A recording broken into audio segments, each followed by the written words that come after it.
like, and share our channel. Thank you.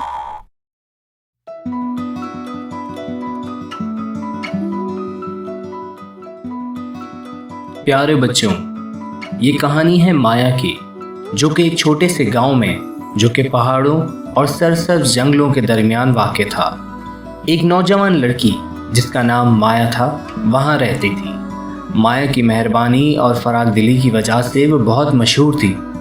वो हमेशा उन लोगों की मदद करती थी जो ज़रूरतमंद होते थे, चाहे वो उनके दोस्त हों, ख़ानदान हो या गांव से गुजरते हुए अजनबी हों। एक दिन धूप में चमकती हुई सुबह के वक्त जब माया गांव से गुजर रही थी, एक नदी के करीब खेलते हुए बच्चों का एक झुंड यानी कि ग्रुप देखा। इनमें से एक छोटा लड़का जिसका नाम सैम था, अकेले उदास बैठा हुआ था। माया ने उसे देखा। माया उसके करीब गई और उसने उससे जाकर पूछा कि तुम्हें क्या मसला है, तुम क्यों इतने उदास बैठे हो। सैम ने बताया कि उनकी फैमिली को इस वक्त पैसों की शदीद ज़रूरत है, जिसकी वजह से उन्हें बड़ी मुश्किलात का सामना है और वो उसे आने वाले त्यौहार पर नए कपड़े खरीद कर नहीं दे सकते। माया ने उसकी बात बड़े ध्यान से सुनी और फिर मुस्कुराने लगी, क्योंकि उसे पता था कि उसे अब क्या करना है।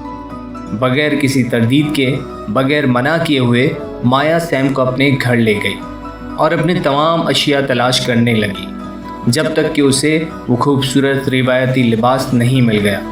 माया ने सैम से कहा कि तुम ये रिवायती लिबास ले लो और इसे तुम त्यौहार पर पहनना। सैम ने इंतहाई खुश होकर माया को गले लगा लिया, उसकी मेहरबानी का शुक्र अदा किया। हर कोई माया की पैरवी करना चाहता था। लोग एक दूसरे की मदद करने लगे, जो कुछ भी उनके पास था उसको उनके दरमियान बांटने लगे और हर जगह खुशी और मुसर्रत फैलाई। त्यौहार का दिन आया और गांव में खुशी, मौसीकी और जश्न से भर गया।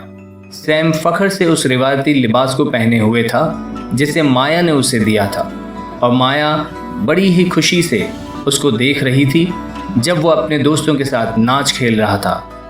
उसके बाद माया का गांव में बहुत नाम हुआ और माया अपनी दयानतदारी और फराग दिली के साथ दूसरों की इंसानियत को बेहतर बनाने की तरगीब देने के लिए जारी रही। प्यारे बच्चों, इस कहानी से हमें ये सबक मिलता है, हम जो छोटी छोटी मोहब्बत दूसरों को देते हैं उसमें बड़ी तासीर हो सकती है।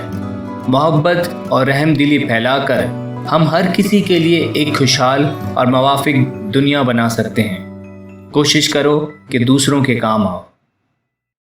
Hey viewers, please subscribe, like, and share our channel. Thank you.